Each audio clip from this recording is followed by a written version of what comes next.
Hazrat Jabir radiyallahu anhu states that Allah's Apostle sallallahu alayhi wasallam said, "Who will kill Ka'b bin Ashraf? For he has distressed Allah Jalla Jalaluhu and His Apostle sallallahu alayhi wasallam." Hazrat Muhammad bin Maslama thereupon submitted, "O Allah's Apostle sallallahu alayhi wasallam, do you like it that I should finish him?" He sallallahu alayhi wasallam said, "Yes." He submitted, "Then permit me to say something, even improper, to make him happy."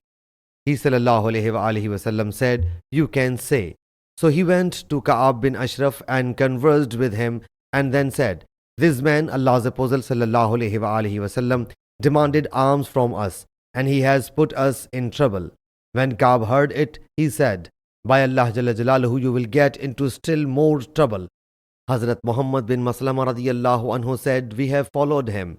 Now we consider it inappropriate to forsake him until we see his ultimate response."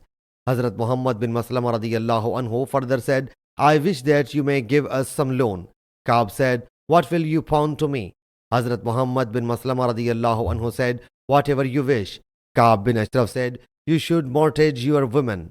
Hazrat ibn Maslama radiyallahu anhu said, "How can we pawn our women to you when you are the most handsome of the Arabs?"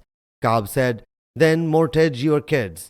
Hazrat ibn Maslama radiyallahu anhu said, "Then the people will abuse our kids, saying that they had been mortgaged in exchange of approximately 510 kilograms of dates. However, we will mortgage our weapons to you." Ka'b said, "Well." Hazrat ibn Maslama radiyallahu anhu promised Ka'b that he, along with Haris, Abu Abbas bin Jabr, and Abbad bin Bishr, will come to him. So they went to him and called out him at night. When Ka'b intended to go to them, his wife said to him, "I hear a sound as if it were the sound of blood." Ka'b said, "They are Muhammad bin Maslama, his milk brother, and Abu Naila, and a respectable man." Responses, though he is called at night even to play with spear.